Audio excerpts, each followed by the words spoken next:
Friends, you will remember that we started talking on this channel very early on about what we called a merger between the Orange Democratic Movement and the ruling Jubilee Party, at least a faction of it. Well, now the mainstream media are talking about a coalition, a coalition government being formed between the Jubilee Party, ODM, and KANU. And I'm sure most of you are aware that there are massive implications in the difference between a merger and a coalition. Just to give a hint to those who are still in the dark, you will be aware of the fact that the current Jubilee Party aggressively took the road away from coalitions and embraced mergers. Very many parties merged to form what we know today as Jubilee.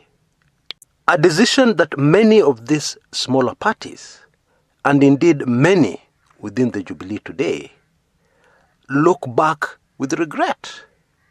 In other words, with the benefit of hindsight, they are saying this was a big mistake. We should never have merged. So we're going to analyze those issues very thoroughly today. And also give you a heads up of exactly what is happening in the backrooms of Kenyan politics. Who is doing what and why? And who is resisting what and why? Yes, that should be super fascinating. And then when we're through with that, we'll do something even more fascinating. We'll put together all the evidence we have gathered so far, scientific and otherwise, so that we get a very clear picture of exactly how the current global crisis came about, and of course, who was behind it, and very important, why. And then we shall do something very bold. We shall predict, based on this analysis, what is going to happen very shortly.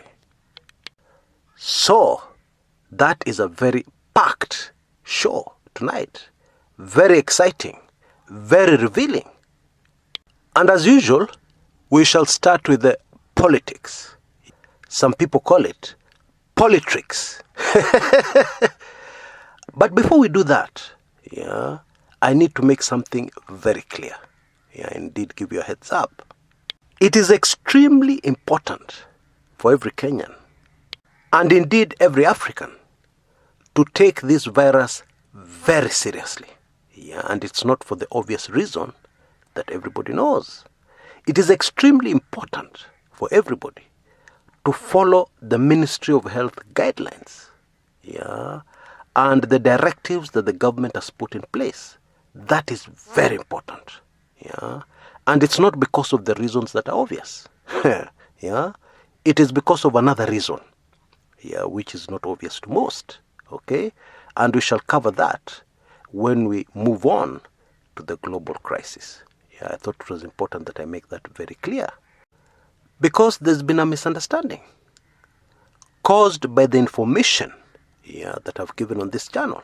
Some people have decided, this thing doesn't exist. It's not serious. Beware. Because it should be very obvious by now that Africa is the main target. So we need to be super careful. And I need to emphasize, the reasons for being super careful will just blow your mind. It's not what you think. Anyway, tuanze na siasa. And for the sake of clarity, let's start with a very simple, but a very loaded question. So what are these guys going to do? Are they going to form a coalition government? Or are they going to merge their parties? Two very different things. We have been saying on this channel, the plan is to merge. But the mainstream media are saying coalition. So which is which? Now, the simple answer to that question is that it will depend, what happens going forward, will depend on what is politically viable. But what is on the table right now is a merger. Okay? Now, to understand all this, we will need to go back in history, to the time after the 2013 elections, which was won by the Jubilee coalition. When there was a very aggressive, or shall I say, some people, the leaders in Jubilee at that time, the leaders in the Jubilee coalition, bulldozed a merger of all parties allied to the coalition. I say bulldozed because you'll remember there was a lot of resistance. President Uhuru Kenyatta and Deputy President William Samoei Ruto had to flex their political muscles. They had to bully people into the merger that formed the Jubilee Party. And they were forced to do this because there was a lot of resistance. Now, why were these small parties resisting a merger? Were they right? I believe with the benefit of hindsight, the resounding answer to that question is yes, they were right. And those forcing a merger were wrong. But actually, it was a little more complicated than that. Because obviously the ones who were forming a merger had an objective. There was a reason why they were so desperate, so eager for all the parties to merge. A reason they did not share with the smaller parties. And the smaller parties were correct in resisting simply because politics, by its very nature, is very fluid. You know the situation today, but nobody can predict the situation tomorrow.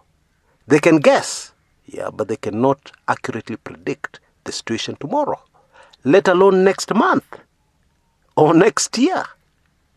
It is also instructive, to note the fact that this merger idea came about after the Jubilee coalition had already begun making serious efforts, and indeed preparations for their re-election bid in 2017. And let's be more specific as I jog your memories. Now, one of the regions where the coalition, the Jubilee coalition, did not fare very well in the 2013 elections was the coast, the coastal region. And we covered this thoroughly in the Kumekucha brand at the time. In 2013, just months, indeed weeks, after the Jubilee coalition had come into power, they started aggressively campaigning at the coast. How so? Foot soldiers landed in the region with a vengeance. In the news, it came out as the distribution of title deeds. And we could see in the media people crying tears as they received title deeds they had been waiting for, dreaming about for decades. In fact, some of the people receiving title deeds were the children of fathers and mothers who had struggled in vain for years to get title deeds. It was a very big moment. And the objectives of the coalition were very obvious. This was an early campaign for 2017 to ensure that when the 2017 elections came, cost would be in the bag, a done deal for Jubilee. But it quickly became obvious that running an early campaign was almost impossible using coalition parties. There were countless issues and hiccups. And so, the idea of merging all the small parties affiliated to Jubilee was born. Politicians are opportunists, anywhere in the world. And when you launch something like this on the ground, something that impacts the society so much, no local politician will resist the opportunity to own the initiative. Sisi ndo tulienda Nairobi, tukaongea na Uhuru na Ruto, ndo akafanya hii kitu, ndo tukawaletea hii. Kwa hivyo ni mimi. If it had not been for me, you people would never have seen these title deeds. And they may not say that in a speech, but they'll talk to people on the ground in that manner. And so when locals credit a local politician for the good thing that has happened to them, obviously they're not thinking about Jubilee. They're thinking about that politician. And they know that that politician tomorrow can defect to another party. And of course, the way to deal with that problem, if you're the Jubilee high table, is to merge all parties so that the whole initiative is branded an initiative of the Jubilee political party. And the whole idea was to use the Jubilee political party as a political vehicle to ensure the re-election of President Uhuru Kenyatta in 2017, and also to ensure the ascension to the presidency by William Samoei Ruto in 2022 and his re-election in 2027. That was the idea. Now, for serious students of politics, the very important take-home lesson here is that it does not pay to start early campaigns. In politics, it rarely works. And the simple reason is that politics is too unpredictable, too fluid. You don't know the issues next year, let alone the issues that will be there when the next election arrives. An excellent example is the current global crisis. Who would have predicted that in the year 2020, early 2020, most Kenyans would be on partial lockdown, curfews? Who would have been able to predict that? A colleague told me a joke the other day that really cracked up my ribs. The joke goes like this. Niliuziwa kalenda na Mkamba akaniambia, nunua hii kalenda yangu. Iko na holidays nyingi sana. Nunua. Na nikanunua hiyo kalenda. Na nikajua huyo Mkamba alikuwa tu anauza, hakuwa serious. Kumbe alikuwa serious. 2020 imekuwa na holidays nyingi sana. Now, what went wrong with that plan is that the intelligence community started talking to the president about his succession. And they started emphasizing to him how critical it was that he hands over the sword of authority to the right person. The right person for the security of the state called Kenya. And by the time the year 2016 came along, it was very clear to those close to the president that it would not be good for the country for the president to pass over the reins of power to his deputy when he exited in 2022. It is clear that going into the 2017 elections, this was the main concern of the inner circle, which was very strange and confused many Kenyans, because many Kenyans would have imagined that the main concern in 2016 would be the re-election of President Uhuru Kenyatta. But of course, one other advantage of merging parties rather than having coalitions is that it is much easier for the computer algorithm to kick in with the pop business. When you want to rig in so many coalition parties, una confuse computer. Actually, that is not factual. A computer can do anything. But my point is, in any plan, simplicity is the best way to go. Now, for months going into the 2017 general elections, we said that there was something wrong, that it was not business as usual between the president and his deputy. And of course, many of you rubbished this. They said, Chris, are you crazy? These people are going into an election. How can you tell us they're not united? Propaganda ya kumekucha. Well, the best evidence of that came along when Kikuyu elders came out and said that it was very important that the president and his deputy campaign separately, which was very, very strange, knowing how well the president and his deputy worked as a team. Yeah, that's how they had done so well during the 2013 elections. Yeah, the other issues aside. And initially, it was very difficult for the president to campaign alone. I think there's conclusive evidence even here on YouTube. Look at the early campaign videos of the president leading up to the 2017 elections. It was difficult for him because he was doing something new. Now fast forward to the present. The reality is that we have a coalition government in power. It's not official, but the truth is we have a coalition government in power. It is the handshake government, with two principals, President Uhuru Kenyatta and Raila Odinga. And we can already see, for those of us who are observant, the problems, the hiccups of a coalition government. Politicians are difficult to control. How many times have we seen a politician within ODM issue a statement that is contrary to the position of the principal in the handshake government, Raila Odinga? How many times have we seen politicians within Jubilee do the same? And there's very little you can do about it. But if you had a merger, if you had one party, it's very easy. The Secretary General of the party comes out and says, so and so, when they were talking, that was their personal view. It is not the party position.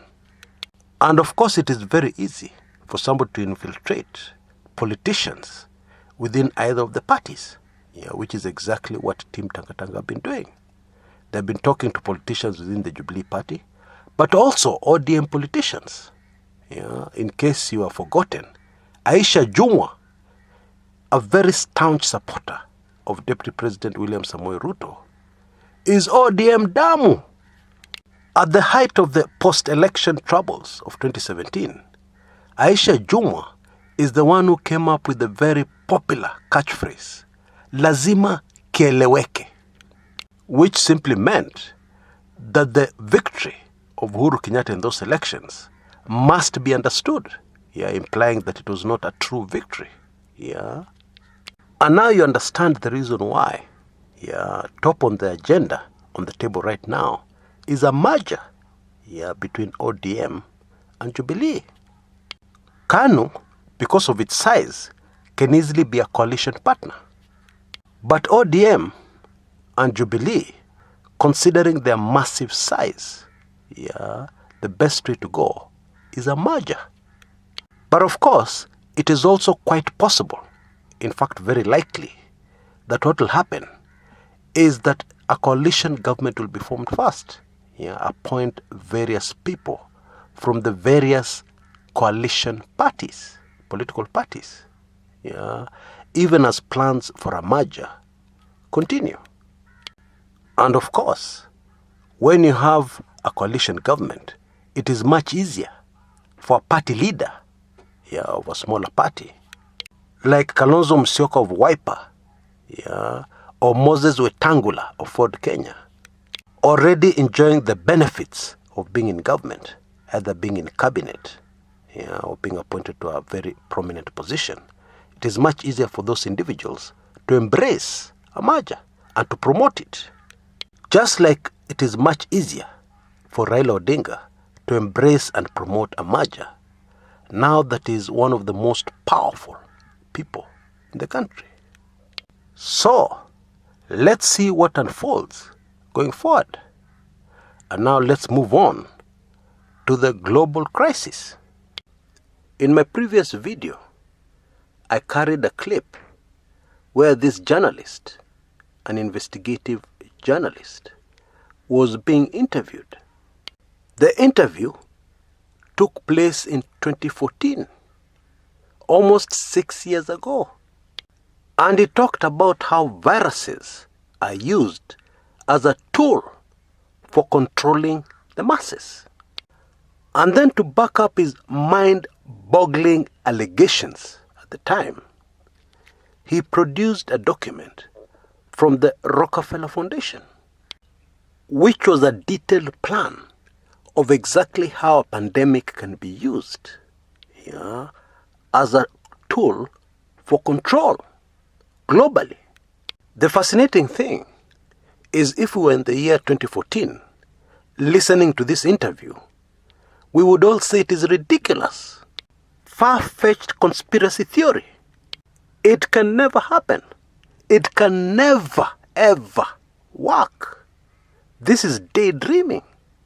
Indeed, when the journalist was reading out the document, the Rockefeller Foundation document, he himself could not believe how the plan in this particular document could be implemented very precisely with all the details intact. If you listen to him carefully, what he was saying is that it was possible in the future that such a plan would be implemented only with partial, very partial success. But here we are. Anyway, what I want to really focus on is what he had to say and what the plan had to say about Africa. It was very clear that the only interest the West has in Africa is its resources. It wants nothing to do with the people. In fact, the main agenda for Africa is what was termed depopulation, getting rid of people who are already alive, to reduce the numbers. The other thing that caught my attention, and indeed horrified me, is when this journalist detailed some of the techniques used in Africa to spread disease. Do you remember that?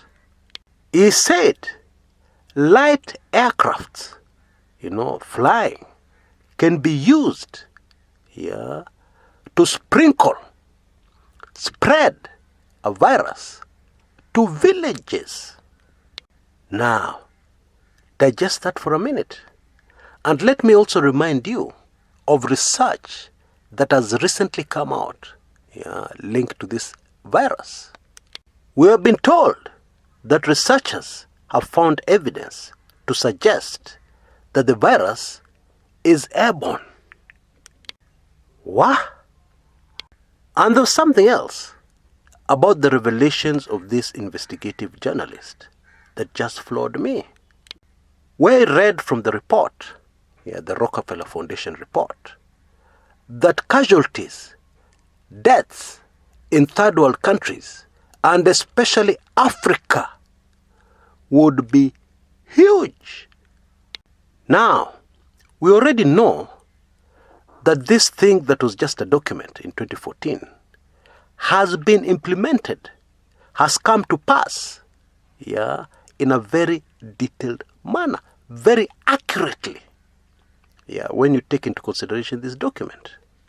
And one of the few things that has not quite worked out are the massive deaths on the continent of Africa. And bear in mind, one of the methods of distributing a virus mentioned by this journalist, light aircrafts. But we also know that these days, hearing an aircraft flying overhead is almost impossible, very difficult. Although private jets are still flying around all over the place.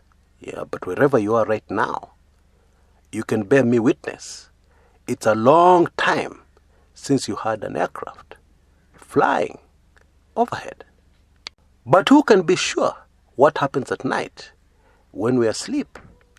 Bottom line, if you are taking in this video and you're in Africa, I don't want to make you panic, because God has been good.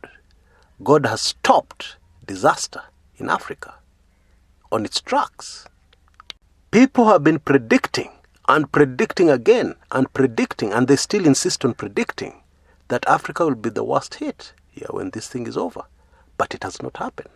And I'm believing God, it will never happen. Now, I'll come to that mystery in a short while. But for now, this is what I want to say. If you live in Africa, you need to follow government directives to the letter.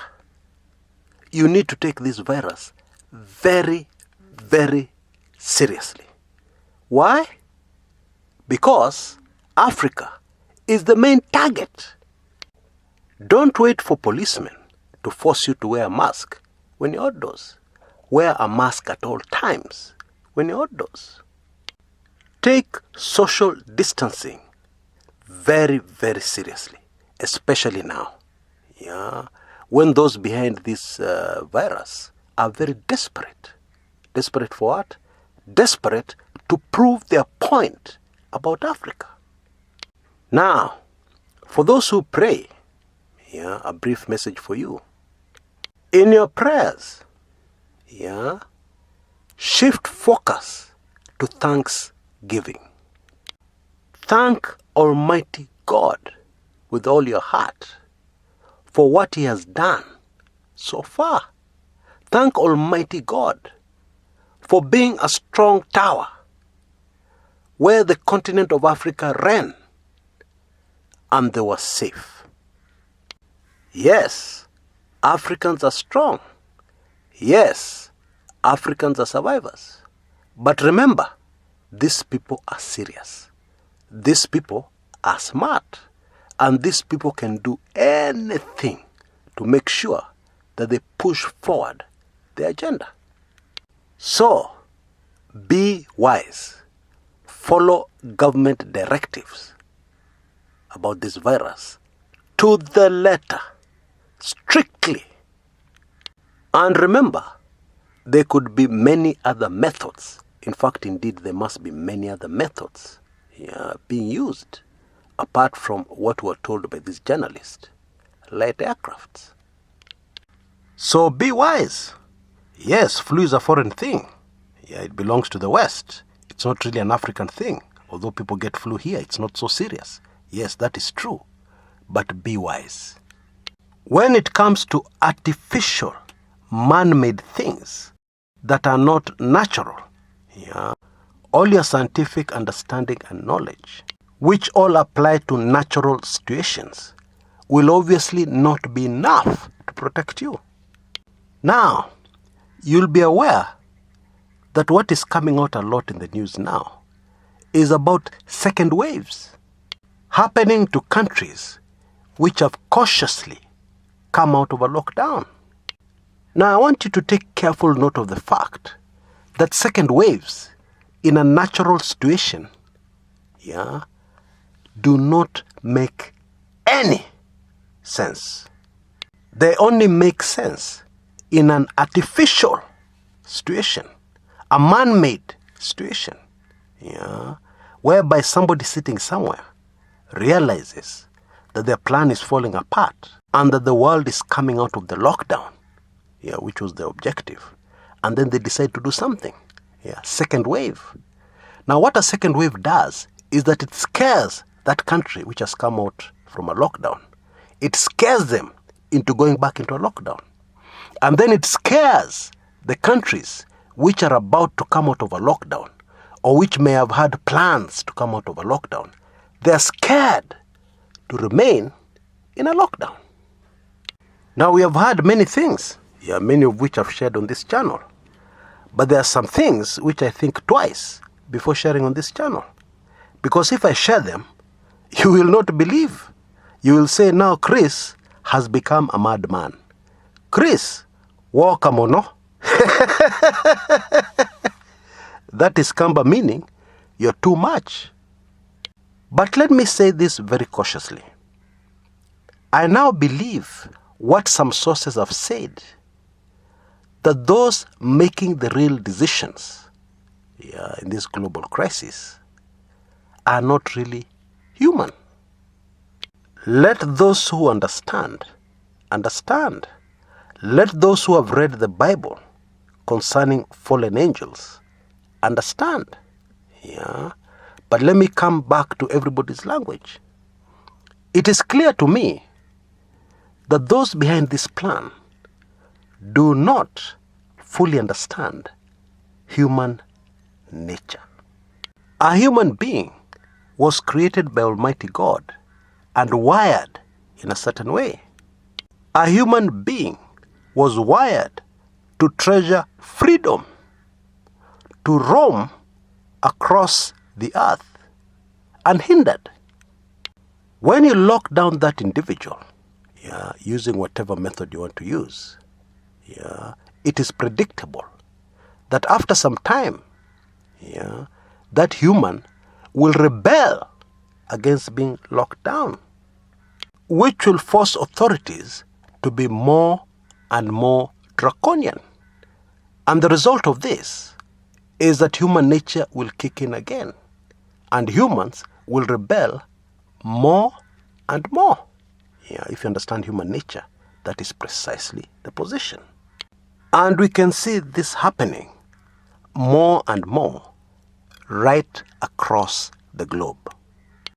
And there's something else that human nature reacts very aggressively to. And it is something called hunger. And so going forward, it is difficult to see how these people behind this virus will be able to sustain lockdowns for a long period of time. In their plan, revealed in the document by the journalist we talked about, the plan is for the lockdowns to continue for months. In reality, and according to human nature, that one will be a tall order. In other words, it will be impossible to sustain without very drastic things happening. Let me just leave it at that. Just chew on what I've said and get the correct interpretation of what I'm really saying. Now, what also came out in this plan of theirs that has been exposed, indeed was exposed in 2014 by this journalist.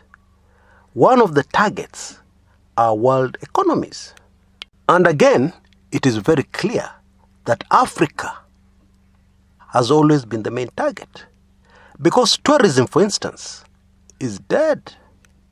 And with the rapidly gathering rhetoric that this thing is actually an African thing, it is unlikely that tourism will recover for a very, very long time, if ever. Which means, if you're listening to this and you're in the tourism industry, your focus must now shift to domestic tourism. In my view, so far unexploited. We've barely scratched the surface. And there's huge potential in domestic tourism. A very prosperous Africa is coming. And prosperous people go on holidays very frequently. And so, if you're one of those Africans who believe that without the Mzungu coming, you're finished, get out of that thinking immediately. Wake up. There is much more money in domestic tourism. Start planning how you're going to market domestic tourism. And it is rather appropriate that we finish today's show with good news. Folks, get ready for a very prosperous Africa. For a continent previously poor, previously called the Dark Continent, get ready for a continent that will be unrecognizable to many. And that is not far-fetched. Indeed, we can already see the evidence of what is happening on the ground. Let me just give you a heads up. Many people assumed that we would import masks from China and from the West. Many assumed that we would import ventilators from the West. Well, local manufacturing in Kenya is grabbing the opportunities at a breakneck speed. For information, ventilators are now being manufactured right here in Kenya. Locally manufactured masks, some of them very high quality, have flooded the Kenyan market. No imports. And trust me, that is just the initial wave of innovation. Many people still don't believe that Africa has never needed the West. It is the West that has desperately needed Africa. Yeah, many people still don't believe. But right now, I can assure you, things are happening. And very shortly, even if you never believed, you will see it with your own eyes. And this should be a wake-up call. Yeah, if you're sitting at home, getting drunk every day, and waiting for the curfew to end, wake up. You have many hours in Kenya, between 5 a.m. in the morning and 7 p.m. in the evening to go out there and do things. And even the curfew hours can be very productive. Yeah, that is time for doing your paperwork and planning and marketing online. Wake up, and stop that habit of waiting for the government to make announcements. Those announcements do not apply, to your getting prosperous. They don't. Focus on the situation as it is now. Use what you have now. Use the hours you have now and get working. Roll up your sleeves and get working. Put away that alcohol. It won't help you, trust me. And if you must drink, drink over the weekend. Surely you've had enough holidays. This holiday has been long. Roll up your sleeves and get back to work. There's nothing stopping you from working. Don't cheat yourself at your curfew or this or restrictions. Don't. Get to work. And if you don't, I'm sorry. Because 1 month down the line, you're going to regret it. When your neighbors and all those people who go to work will be way ahead of you. You know, those people behind this global crisis are rubbing their hands with glee. When they see hunger emerging in Africa, when they see people sitting in the houses and drinking alcohol, when they see people glued to their television sets, listening to CNN, and telling Kumekucha Chris, you're the one who is behind fake news, I will stick to CNN. And I understand the other name for CNN these days is Clinton National Network. Yes, they're very happy. But folks, let's give them a nasty surprise. Let's do it. Until next time, this is Chris Kumekucha.